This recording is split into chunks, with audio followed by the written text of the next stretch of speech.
All right, welcome in. We are courtside Bramlage Coliseum. Mason Voth, KSU fan, as K-State. They drop an ugly one today, as people probably could have anticipated how we would respond. 66-54 is the outcome today with K-State and everybody else with Arizona State.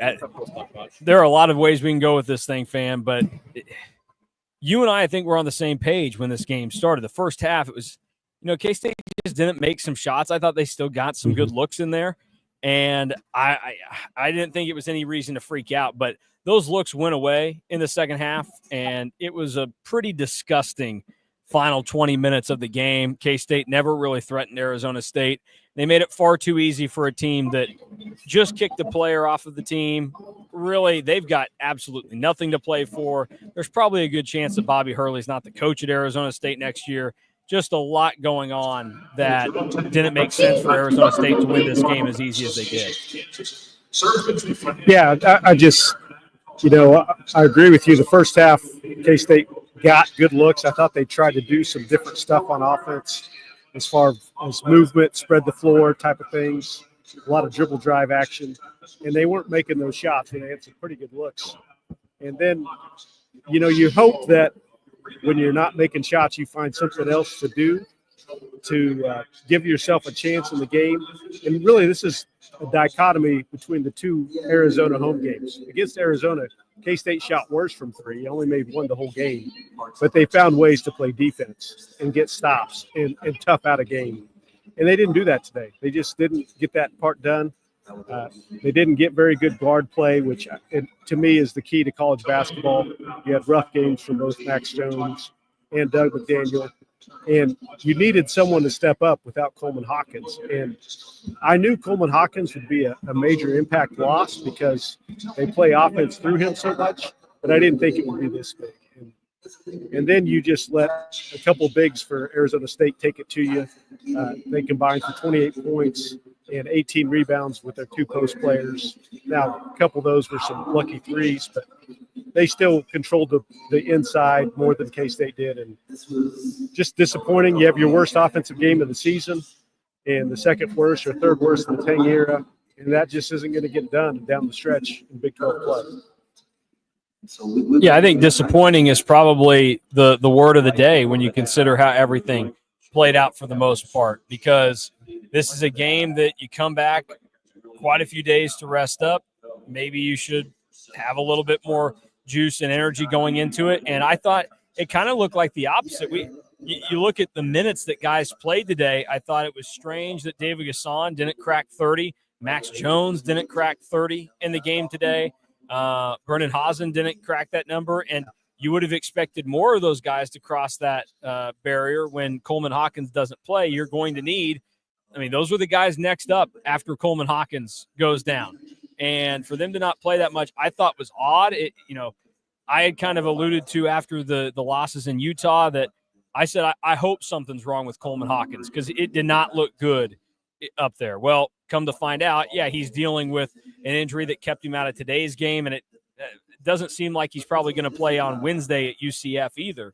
And so it made me wonder, is David Gasson having to deal with some lingering things or what's going on? But K-State clearly missed Coleman Hawkins today, and that's probably the number one takeaway is, number one, how important and how much Coleman was holding things together from an offensive standpoint, but then also you run into a team like Arizona State that they use the size advantage to their favor today. K-State, they just threw everything out of whack for them. But then even deeper into that, and this is kind of what I point out more than anything, whether it's football or basketball, when somebody doesn't play, to me, the bigger detriment to your team is not the player that isn't playing.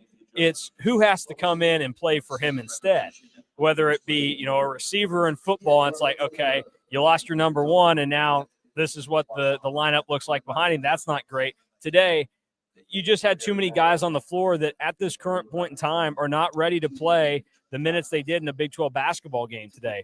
Ugo should not be playing 15 minutes in a Big 12 basketball game the way he's currently playing. David Castillo, he's just not there yet. He's a freshman. It could get better with him. Moby, we knew it. He played 18 minutes today. It's too much for him. His role is that guy that's going to give you maybe at most 12, 13 minutes in a game. Guys were just asked to do too much today. And yes, that's because Coleman Hawkins didn't play, but that's also because Doug McDaniel, unfortunately, didn't come through for you. Max Jones had a massive opportunity today to prove not just what he could do this season, but, we're talking so much about can he fight to get that D2 waiver to come back and play another season next year. This is one of those games today that makes you seriously reconsider that thought process. Like, what is the point of bringing a guy like that back next year? Because when you needed him to step up and give you something today, he didn't. Yeah, oftentimes when you lose a player, it seems like you're going to have other guys rally and play better than normal. I mean, that seems like that's the case. And given the two programs and how they came into this game, Arizona State had lost 6 in a row and 11 out of 13. K-State had lost 2 in a row, but had that 6-game winning streak before that. So I thought both teams lose a key player. Coleman Hawkins for K-State, B.J. Freeman for Arizona State. I thought the rally would be K-State really coming together and showing great effort. And B.J. Freeman got kicked off the team. This Arizona State looked to be a team going nowhere, and we saw the opposite. The team that rallied was Arizona State and made plays. And you mentioned the guards. Doug McDaniel and Max Jones go 0 for 12 from 3 combined. Both of them has efficiency numbers of 0.50 and 0.49 respectively. And a good efficiency number is 1.05, 1.1. So they're less than half of where they need to be efficiency-wise to really be players. And to me, it starts and ends there. David Gasson ended up with 20 points and 13 rebounds, most of that in the second half. But a lot of that really came after that game was decided. So, unfortunately, we got it to 6 at halftime, and I think we both thought we're in pretty good shape considering how badly played. And then you give up a 7-0 run to start the half. And then K-State got it to 9 a couple times, I think, single digits. And then they went a stretch. After they cut it to 9 the last time on David Castillo 3, they missed 13 of their next 14 shots and went almost 3 minutes without scoring. And at the same time, Arizona State wasn't scoring. It stayed about 9-11, and that's when you could have made your run, and they didn't do it. That's been the story over the last 3 games where K-State defensively has not been as bad. I think when you lose games like they have, people want to look at it and say, oh, the defense this, the defense that. Every possession just means more when your offense sucks, and K-State's offense has sucked the last 3 games. And, BYU, they had a golden opportunity there where the Cougars were not scoring towards the late middle part of that first half. But K-State didn't do any scoring either, and then BYU got the bucket to break the seal during that cold stretch. Same type of thing in Utah where K-State just didn't take advantage of an opportunity that was there during a cold stretch from Utah to get the lead and extend it out a lot further. I think Bracket Cat said it best in the comments, and please leave yours if you have any questions you have for us. He said we legitimately did not deserve to score 50 points. I agree. The fact that this team scored 54 points today, they've already taken it off of the Jumbotron, but it's right there on your screen. Yeah, the fact that they scored 54, that's not indicative of how they played today. The offense was much worse than that, and there are a lot of things that factor into that. We talked, obviously missing Coleman Hawkins is a big deal. We'll get into more of what I think is an interesting conversation about Max Jones, but probably the other frustrating thing in all of this is that we have another issue that has been talked about numerous times this year. They start the game. I don't know how many minutes it took until Brendan Hazen got his first shot off. There's no reason for him to be playing if you're not going to get a shot for him before the first media timeout. And the offense has to be better at trying to create looks early for him, even if it's just one, but get something set up for him. And they, again, just seem like they don't have the ability of creating looks for a shooter as good as Brendan Hazen, and that's a big issue. Yeah, I agree with you. I think the plan seemed to be K-State started 4 guards in David Gasson, and Arizona State really started 3 forwards. And I think K-State spread the floor, and they thought, we can drive these forwards and get to the rim or draw fouls. And that plan just didn't work. And they did get a lot of good kickouts for what I thought were open threes. We talked about that already. And then you don't make them. But that's where, as a team, it's tough, but you can't let missed shots lead to bad other parts of the game. And I thought really at the end of the day, eventually missed shots led to bad defense, especially in the first part of the second half. And that's where Arizona State took control of the game and really won the game. K-State should have been able – they overcame a much worse start to Arizona State on the road than they did in this game, and they just could never find that way to get back into it. Yeah, it just – the whole day, it didn't make a ton of sense what we saw because, again, Arizona State, before the game, news breaks that they've kicked their leading scorer off the team in B.J. Freeman. And while, yes, Coleman Hawkins, we knew that's a significant loss for K-State. To me, I still think even without Coleman Hawkins and if Freeman had been on the floor, I think K-State should have won today. Like, there isn't an excuse for K-State losing this game today. Arizona State is a bad team. They find ways to lose games. Probably a lame duck coach. They have absolutely nothing to play for. And again, K-State's in the situation where, far-fetched, they did have something to play for in theory today. You know, rip off 5 games. You already won 6 in a row. You can win 5. They just didn't do it today, and too many guys that didn't come through when the opportunity was there. It seemed like C.J. Jones was trying in the beginning, but he's another guy that you could lump into. I mean, he played 27 minutes today. He was just, again, asked to do more than what he's capable of doing in the Big 12 at this point in time. And it's a little frightening to say that when, again, Big 12 is a term that should be used lightly. Like, we didn't see Texas Tech or Iowa State or Houston on the floor today, even the battered version of Kansas or Baylor. This was Arizona State that we just watched play basketball. And the fact that it seemed like these guys just weren't ready for this opportunity is a little worrisome when, even though you've got UCF on Wednesday, Cincinnati and Iowa State are next week, and that's going to be a far greater problem. But let's talk a little bit more about the Max Jones thing, because I want to get your opinion on this, because I've been a big banger of the drum of, hey, go out there, fight, get that waiver for Max Jones, get him an extra season if you can. I'd like to have him back.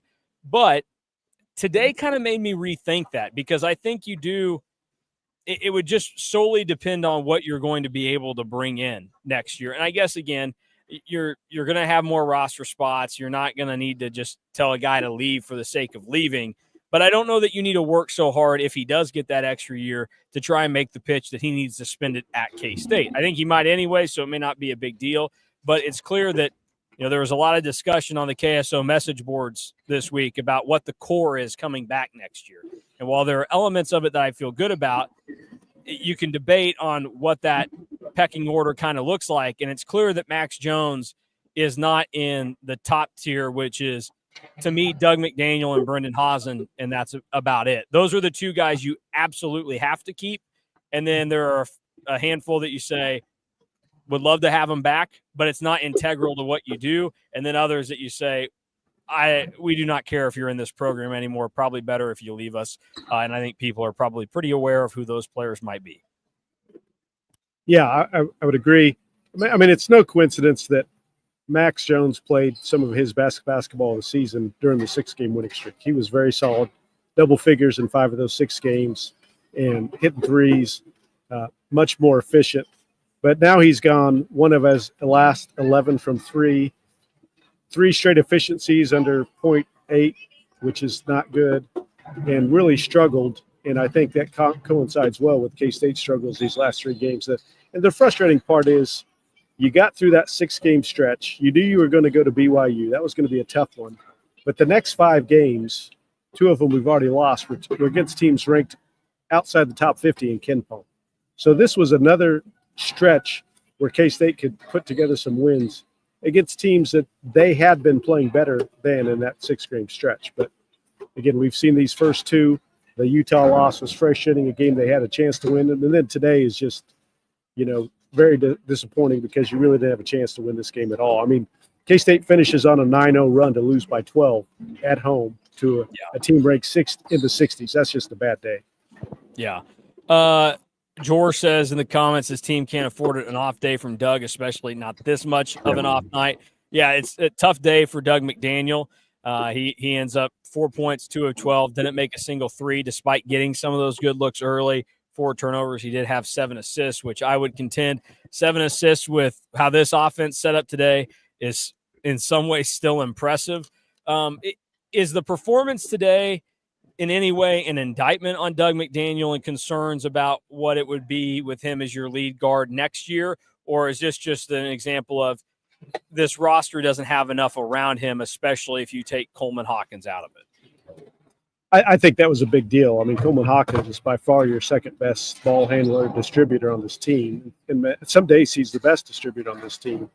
And you take him away, I think it's likely it puts some undue pressure on Doug in this game. And I think he was trying to make more plays in the first half than probably were there. That led to, I think he had 4 turnovers all in the first half.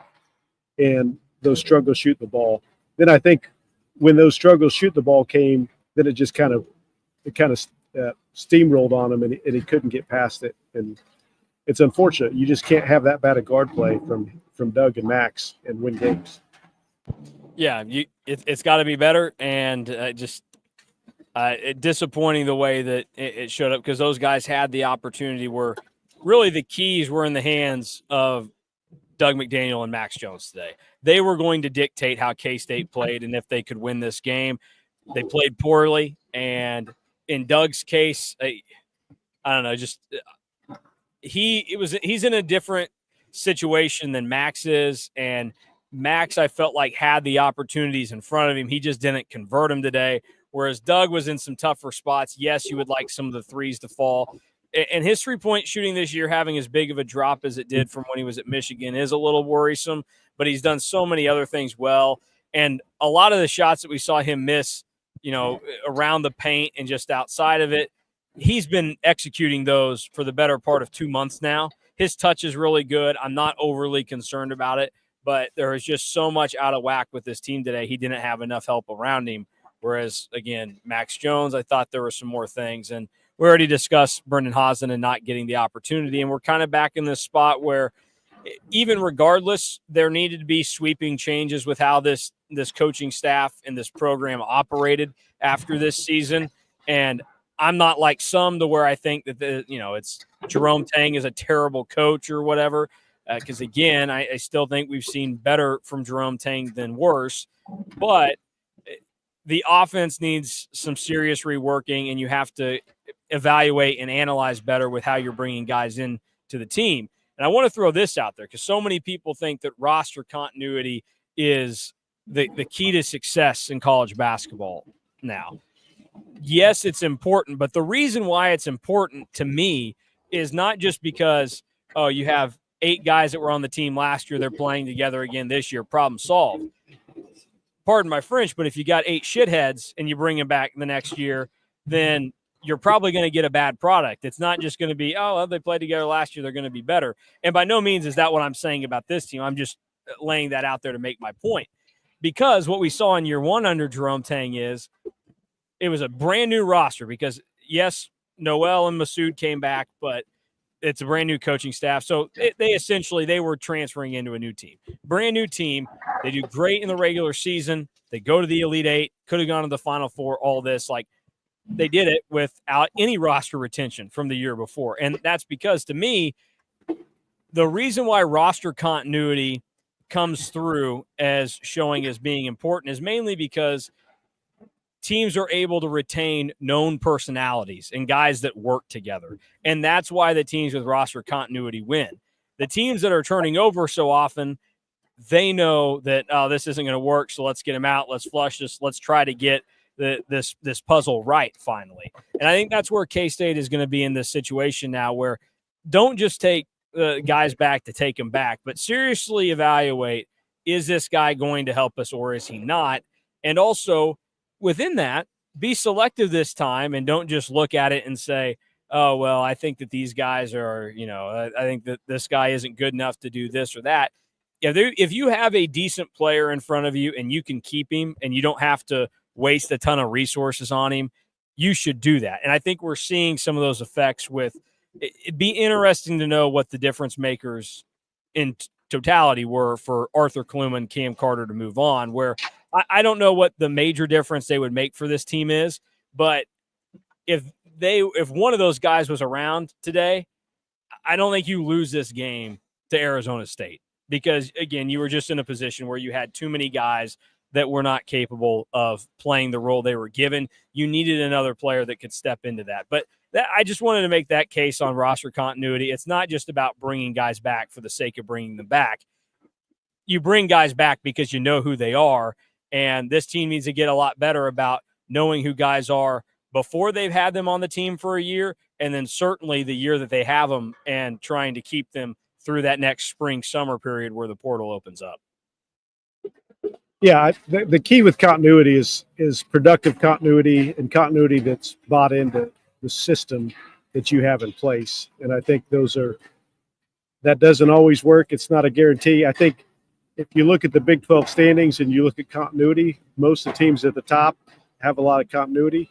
Probably the biggest teams that have struggled, KU is still solid, but it's not our typical KU, and they had a lot of continuity. And Cincinnati.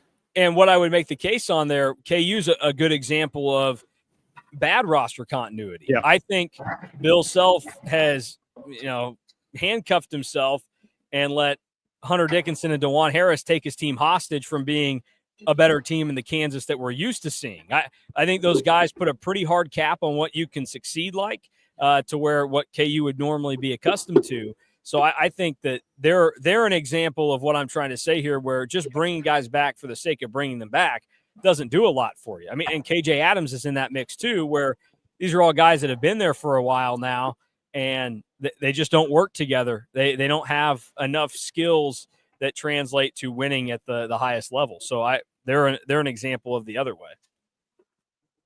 Yeah, I think that's very true. I think it's also a situation where point guard play matters. For KU, I just don't think Harris is a great playmaker at point guard, and I think we got that today. I think we got the Doug McDaniel version that 7 assists was solid, but we needed more playmaking ability, and we didn't get it. And I think we've seen that often early in the season also when we were not very good and Doug was struggling to even play. You didn't have that dynamic playmaker, and we saw it those 6 games when K-State was good. And it's been a roller coaster of a season, obviously, disappointing season, and we're probably in a position where you got to win 4 games in Kansas City, because I don't think we're going to get the bye if this keeps up, and that's going to be awful tough for this team to make the NCAA tournament. Yeah, well, I think you're going to have to. I think this team is going to have to win 5 games in Kansas City to make the NCAA tournament now, especially as we see the update from Drew Galloway, who is in the press conference right now, and he's still coming in here to give us, I guess not good updates. Good on Drew for keeping us informed, but he says not a great update from Tangon Hawkins, said he isn't close to playing again. So that is not good news for K-State and what you might witness Wednesday night on the road in Orlando. And then obviously when this team comes back and plays another 3:00 Sunday game against Colorado, I can only imagine what the crowd looks like there, because I'll get into that portion of it now. The student crowd was not very good today. I thought the other seats, for the most part, for a Sunday for a team coming off of 2 losses and you're feeling down on them, I thought it was pretty good. But to me, it was reminiscent of my freshman year at K-State, was the 16-17 year, the first 4 team that had gotten blown out in the Lloyd Noble Center, and they had some weird, not good losses. And the one that stood out with me was Oklahoma State. The crowd at the start of the game, but then the end of the game, resembled a lot of that Oklahoma State game. And I was one of them that O State game where, with some time left on the clock, I was like, let's get out of here. Like, let's just start walking back to the dorms, because what's the point of watching this team where you just feel like there's no hope on the court. It also a little bit reminiscent of Nebraska on a Sunday last year, where crowd wasn't the best. Now, fortunately, you didn't have a bunch of people in red screaming today. I think there was only one Arizona State fan that bought a ticket today. That was my former coworker Gabe Schwartz, who came down from Kansas City. So that was odd. And then to add in to. You had the embarrassment of the Go Big Red stuff last year with the Nebraska loss on a Sunday. Today, it's the remaining students in the band screaming their heads off and going nuts when K-State's down 17 because they got their free breadsticks. I mean, if that's why you're at the basketball game, I guess good for you for sticking around to get your nasty breadsticks from Pizza Hut. I mean, a lot of other places you could get better breadsticks from. To get that kind of reaction, it was the loudest I think I had heard it all day.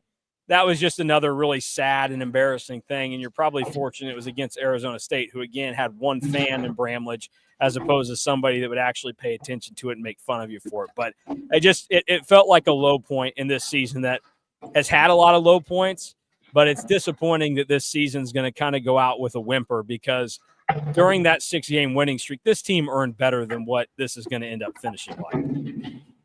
Yeah, that's the sad part is you saw a flash of maybe what this team could be. I mean, we in the chat was that a mirage? Was that just a miracle? Maybe, I don't know. I think it's probably somewhere in between. I don't think this team is as bad as we saw today and as bad as we saw during much of the early part of the season, but they're probably not as good as they were at Iowa State against Arizona and against KU. So that's what's frustrating. The most frustrating about this team is the wild swings, playing so well and then playing so poorly, and what has got to get figured out by this staff. There's talk of should we burn it down in the chat? Well, maybe you can debate whether you should or not, but we're not going to. Like, that's just not a feasible thing for this program right now. So what we need to see happen is the correct changes. We were hoping to finish this season, but who knows what's going to happen in these last 4 games. I don't know what to expect now. I came in really confident that today was going to be a win, and the performance we saw was just not matched up to what I thought we'd see, and now I don't know what to expect. Well, this a couple of comments from Bracket Cat here that I want to get into. That plays into this. He said there are no leaders, period, on this team. It is a little concerning, and I go back to when after the loss at KU, I asked Coleman Hawkins a question that half the people I think wanted to put a crown on my head and king me for, and the other half wanted to cut my head off and thought that I was being mean and that I was trying to do something that I wasn't. I thought he gave a good answer on what he was still playing for, what this team was still playing for. And we then saw over the next 7 games that play out. They could have won at Baylor, and then they rip off 6 straight wins. We saw and heard that Coleman Hawkins was the leader of this team. He was doing, I think, a lot of good. And then today you do look out there and wonder, Doug had been playing better, but it didn't seem like he was ready to lead. Because part of leading is not only being the person that is being vocal and saying and doing the right things, but it's also doing them on the floor. And not necessarily, you don't have to be a guy scoring 20 points a night, but you have to do your role really well.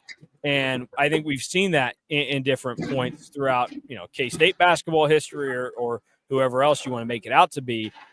Do you think today was a leadership problem for this team, or what could it have been outside of just didn't make shots, did this bad from a statistical standpoint? Yeah, I mean, I think you've got a good point there. I do think Coleman Hawkins is probably the alpha of this team, and I think he's tried to do that all season. I think during that good run of basketball was when the team was bought into that, combined with Doug McDaniel playing really well and Max Jones playing really well and David Gasson playing really well. So, I mean, getting multiple players playing well. And today also reminds you a little bit of the early season frustrating losses is that David Gasson was by far your best player. And I love David, but if he's by far your best player, this is a bad team. If he's the co-pilot, your second or third best player, and the other guys are playing well, he can be a really, really good piece. And I think we saw that today is we just didn't have it. And I think David tries to lead, but he's not that guy. Like, I just don't think that's his makeup. And I think Coleman is that guy. And that's the other thing about Doug. I don't know if he's that guy. Like, I don't know if he's the alpha type leader like Marquise Noel was. And I think Tyler Perry tried to be last year, but he quite didn't have that makeup either. Like, it's not only wanting to do it, but you got to show it and be consistent with it. And I think that's been a bit of a struggle as well.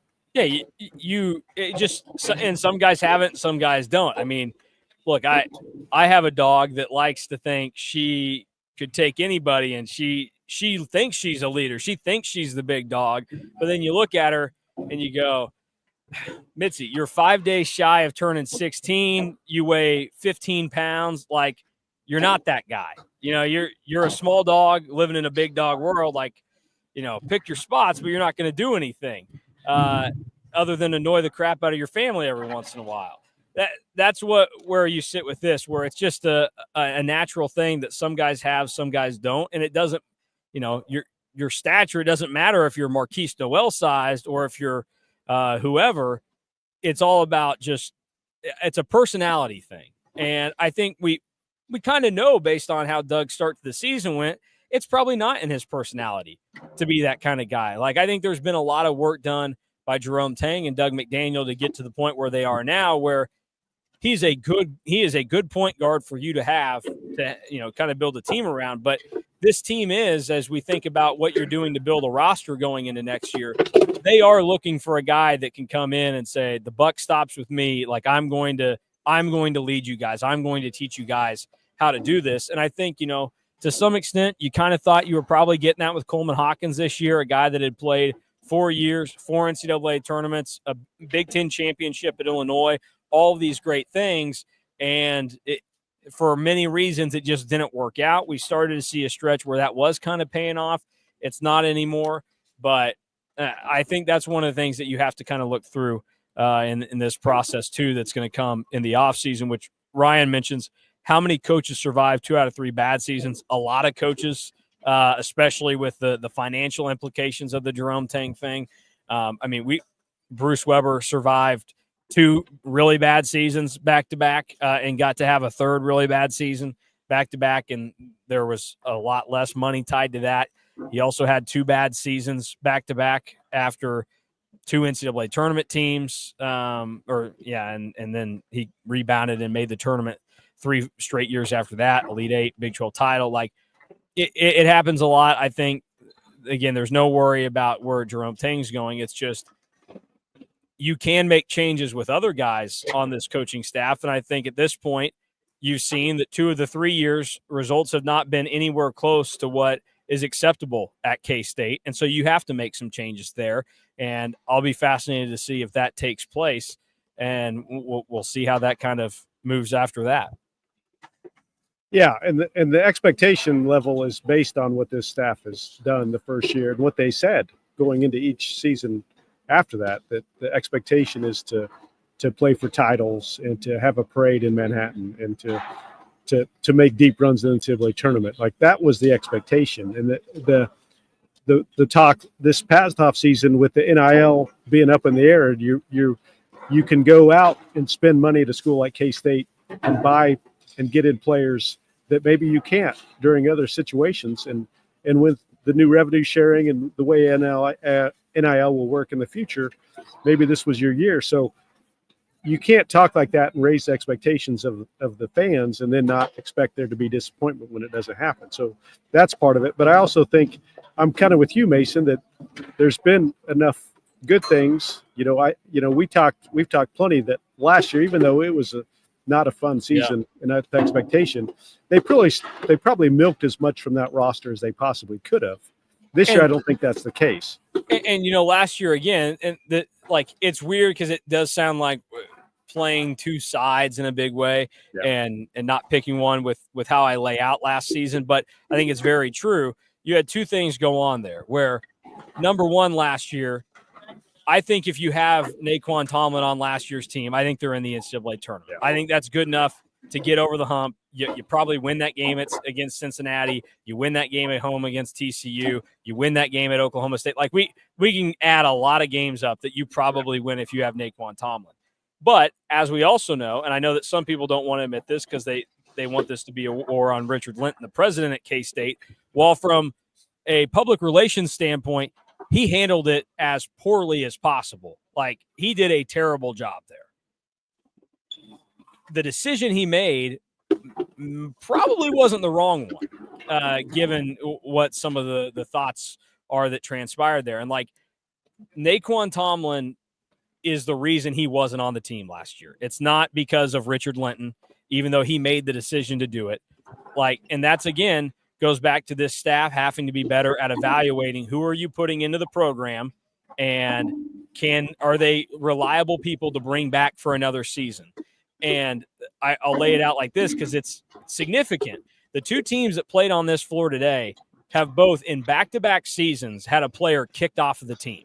In Arizona State's case, they have 3 straight seasons now where Bobby Hurley's had to kick a player off the team. That is a problem. That is a serious, serious problem. And again, you can say, hey, it's a one-off thing in each circumstance. It's not like everybody's getting booted out. That still is just not a common occurrence in college basketball. And that is something that cannot take place. So again, that just goes back into what you're talking about with last year's team.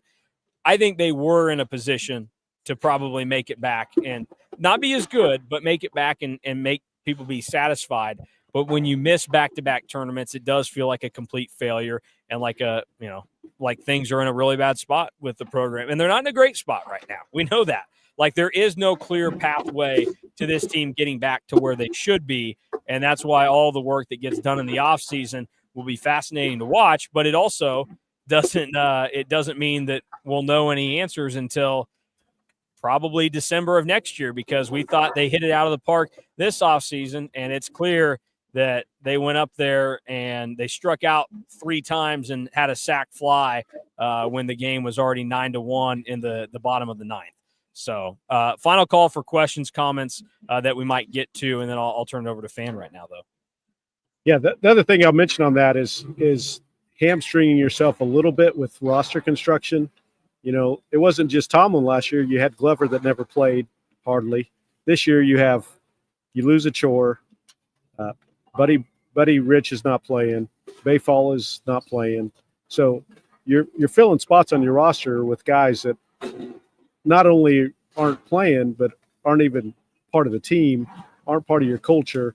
And this is when I think it showed up down the stretch last year, and it's showing up down the stretch now.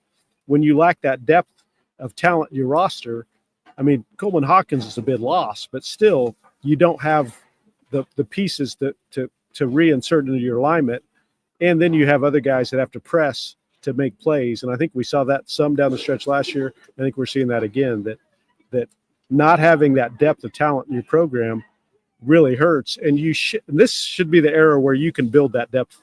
That's where you can take a couple of those NIL guys that come from small schools that hopefully can give you those minutes. We saw that from Tyke Green and Bebe the first season. We don't have that this year on this team. Yeah, I think, that first year, like, it's crazy to think people talk NIL portal, and K-State was built through the portal in 2023. But NIL has evolved so much in even the 2 years since that point. Like, you think about what the NIL opportunities for Marquise Noel and Keontae Johnson were. Like, they really probably only cashed in a couple $1,000 after they went to the Elite Eight. Like, that's really where it came from. Like, it got ridiculous towards last season, and this year, obviously, in all of college basketball, it blew up in a big way. I think his teams felt more confident in being brazen with how they used it, and just some other things that played into it. But, like, I think these teams, a lot of them need to go back to the principles that you were always doing in recruiting, and not just solely buying rosters. You have to use that money to get the players, but you don't have to buy the players to build your roster and build a winner, I think. And we saw it again, year one. Like, Desi Sills came from Arkansas State, and he was one of the biggest keys to that team. Yes, it was Marquise Noel, and then obviously Keontae Johnson being a fantastic basketball player. But Desi Sills gave them something different, and this team has nothing close to that. And there are a lot of things that I think will be interesting to see how they try and follow it up this year. Ben asks a good question for you, Fan. Honestly, what kind of offensive scheme do we run? I've watched a lot of basketball, and it's almost hard to score 54 with decent players. And whatever you think, we do have some talent.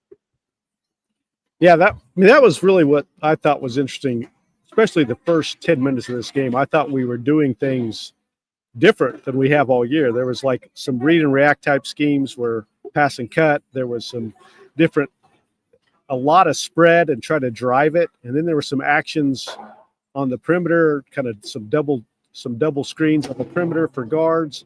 There were some actions that were different that conceptually are good basketball, but the rhythm in running those never seemed to kind of come together. And then when K-State started driving, they had too many turnovers, and then they had too many missed shots off of the driving kick actions that I think were somewhat new. Before that, it's, college basketball, there's a lot of ball screen. Like, there's a lot of point in the thread of point guard based. Yes. I mean, obviously, I think there's an attempt to replicate what they did with Marquise Noel in year one.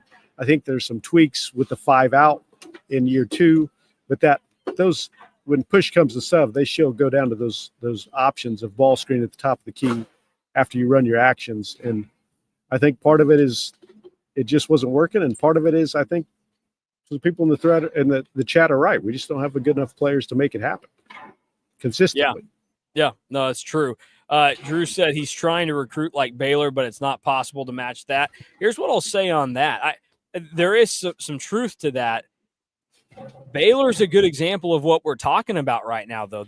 They have fallen in love with trying to play a game that even in the NIL era, teams that aren't the blue bloods in these traditional top tier programs, they really can't compete with. Like, we've seen Baylor now year after year. They're getting that impressive one and done lottery pick going to the NBA after one season, and they have progressively gotten worse every year after their national championship that they won at Baylor. So the way Baylor has shifted in the way they're doing things, I don't think that's the way you want to be going. And that's the other odd thing about it is, like, you would say, oh, well, then, that's kind of the path that Jerome Tang took from this.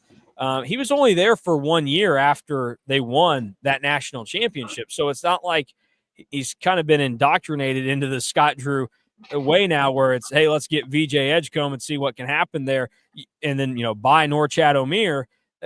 He has way more time going out and building an organic roster that, for a long time we thought that's a pretty pesky team. You don't want to play in the Big 12. They were racking up NCAA tournament appearances. Then they turned into a bona fide Big 12 contender, and then they won a national championship. So it is kind of strange to me that it does seem like, K-State is being built more like Baylor currently is, as opposed to the Baylor that Jerome Tang actually experienced. Yeah, and I think that was the original plan, more so even when they first started. I think the NIL thing has changed them in their approach, and I think they tried to change it on the fly this year and a little bit last year, and it's just not going well. I mean, that they just haven't. They've struggled with that part of it because you look at Baylor and they brought in guards, and their good guards were guys that were there 2 or 3 years and played together. Some were transfers, some were, some top 100. But really the elite players Baylor's always brought in have been wings and big guys. They haven't brought in like top 20 guards in the time that even Scott Drew has been there, not very often. And Tang was part of that. Like, he knows the drill on how to build those type of teams. And I think this adjustment to this new era of NIL, there definitely was a change this year that they thought they could afford to get rid of some experienced guys and go buy better players and buy a winning team. And that just hasn't been an ideal fit for this university, for this program, and it just hasn't worked. Yeah, no doubt about it. All right, we will wind things down, get out of here, and be back with everybody for a post-game show come Wednesday night after K-State and UCF play. So we'll be back in some way on KSO. Drew and I will be here tomorrow for everybody on Monday. Drew, you pick a time. What time are we doing this tomorrow? Well, actually, 1 to 3 is out. That's traditionally nap time for my daughter. So, okay, 3:00 tomorrow. Drew and I will be live with a KSO show. So, kind of the new strategy that we got going on. We will be going live every single time that we record the KSO show traditionally. So that way, those of you that have been in the comments today or anybody else can hop in, pop off questions if you have them. Like tomorrow, we will talk recruiting some. So if you have recruiting questions, it'll be a great time for you to get those answered from our guru, Drew Galloway. But for today, thanks to KSU Fan, I'm Mason Voth. We get out of here after K-State loses 66-54 to Arizona State and drops their 3rd straight after a 6-game win streak, and back again post-game on Wednesday after UCF. Big one for the K-State women tomorrow at home against Baylor, their final regular season home game of the year as they hope to host in the NCAA tournament. And the Bat Cats are steamrolling TCU as we speak right now, up 8-1 in the top of the 7th with still nobody out and 2 men on. So the Wildcats trying to win 3 games in 3 days down in Texas over top 25 opponents, actually all in the top 15, I think. So K-State rebounding from a terrible start in their first week of the season, bringing some life to it all, and we'll see how it goes. So we will get out of here, and hopefully everybody can find a way to enjoy their Sunday after this gruesome performance in Bramlage Coliseum.